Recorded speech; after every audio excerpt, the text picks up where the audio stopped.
Okay, so listen, I spent last week in one of the most amazing places in the world. I went to Malawi. And John, as you know, when we talk about the creation of sustainable competitive advantage in our business, which is what all businesses try to do, we talk about sustainable advantage with our people, with our products, with our culture, and with our opportunity. And that culture piece is really what just hit me between the eyes last week, because it was, I've had opportunities to go over the years, and various scheduling conflicts have just always prevented me from getting down there. So I made my first trip to Malawi, and having now seen with my own eyes what's going on the ground there, we have to figure out a way to get more of our leaders down there, because it'll change your life, and our Force for Good efforts and all that we're doing to feed starving children around the world are just made so real and so personal. It's an astounding experience, John. I don't know if you and Giselle have been down yet, but we really need to plan it, because you'll just be so amazed, and you'll be so proud of what the company is doing down there. And it's just so unique. We went from orphanage to orphanage. One of the places we went was actually the orphanage where Madonna adopted her first baby in Malawi. And this place is called the Home of Hope. They have 600 orphans in this particular orphanage. It's right on the border of Zambia and Malawi. And every day, those 600 kids get up, and they are served for breakfast a serving of Vitamil, provided by one of our thousands of distributors around the world who are participating with us in the Nourish the Children program. And that scene is repeated 70,000 times a day in Malawi. We're feeding 70,000 kids a day, and it's a staggering scope of operation, and it's something that we can just be incredibly proud about. And if those of you on this call are interested in being part of a business that stands for more than just making money and building the size of your bank account, then you're in the right place, because this is a phenomenal program, and we need to do more to promote it. We need to do more to make people aware of it.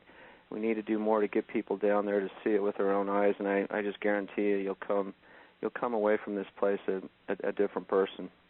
Well, I think I've heard you say that maybe Force for Good percentage, just correct me, but it's about 5% of what we do, but 95% of who we are as a company.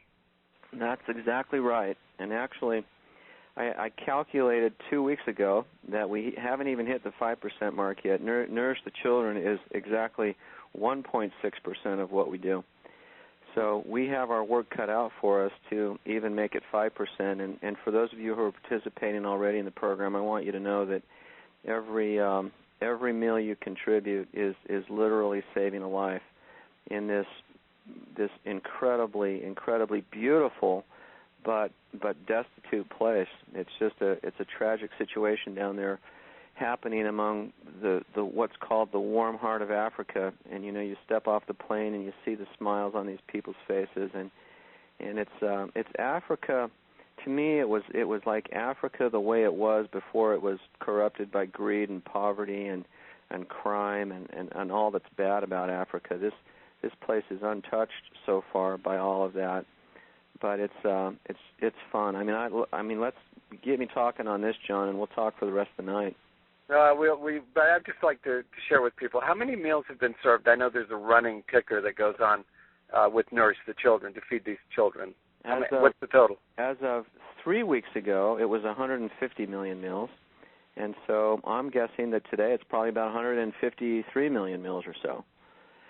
Well, it's amazing, because that program is not only feeding children, but it's also educating children, and it's educating the populace to be self-sufficient as time goes on as well. So it goes well beyond just feeding children. Am I right?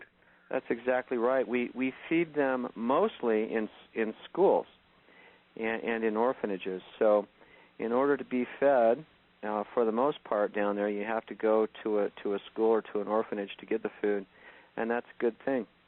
You know, John, we built a village, as you know, in Malawi, thanks to the generous contributions through the Force for Good Foundation, and we had last week our first graduating class of families who participated in our agricultural school in this village. It's a 2-year program, and the first group of about 20 families graduated from the program, caps and gowns and diplomas and the whole bit. And it was an absolutely phenomenal sight to see this village come together. We had about 2,000 people there, and these 40, 45, 50 people who received diplomas literally danced their way to receive their diploma, because that's what they do. You know, there is no electricity in these villages, so they get together at night and they sing the haunting songs of Africa, and they dance, and they're just a beautiful people. And it's an incredible experience that we have to do more to promote, because those of you who are sustaining this effort are doing an incredible amount of good, and we can be very, very proud of what's going on down there. Wow. How long were you down there for? A week. A whole week. Okay. There for most of last week, and just every day was a whole new adventure and just a whole new perspective. And it's beautiful. It's the end of the rainy season down there right now, so it's mostly green. So you went from like village to village. You traveled from place to place. We did, and you know, there's a main road that's paved that runs through the country, but the second you're off the main road, you're on dirt roads. And so Talimanja Village, the village that we bought, is about, it's probably, I'm going to say 20, 25 miles off of on dirt road, just out in the countryside, and every mile along the way, it's little family compounds, literally thatch hut roofs, and maybe walls and maybe not walls on their buildings, of families who will farm an acre or two of land and literally scratch survival out of the landscape. And it's just, I was trying to figure out if I was witnessing, you know, time as it was 20 years ago or 30 years ago or 40 years ago or 50 years ago, and I really found that in many ways it's like going back 200 years. I mean, in most of these villages, there's no electricity and no running water, and it's like, you know, wow, it's just like going back in time, and the people are just so warm and so friendly and so grateful. We dropped off a load of blankets in one of the schools that we visited. There was a classroom full of about 30 students, and on top of their already destitute condition, these students happened to also be blind. And, you know, we spent an hour with them and left the blankets for them. And as we left, the schoolmaster basically said, from the bottom of his heart, he said, "Thank you for changing these kids' lives." They didn't even have a blanket to sleep on. They're sleeping on the floor and on mats, and a blanket basically changed their lives. And it's just, you know, it's just so rewarding, frankly, to be part of a business that does this. We took some media groups with us, including National Geographic came down with us, and they all said, you know, as they got to see what we're doing, and as we explained the Nourish the Children program, they said, you know, there's probably not another business in the world who could do what you guys are doing, because you use this direct selling format and your expertise in nutrition to put this program together, and who else could do it? And they're right. You know, it's a very, very unique program, and just incredibly gratifying to be part of.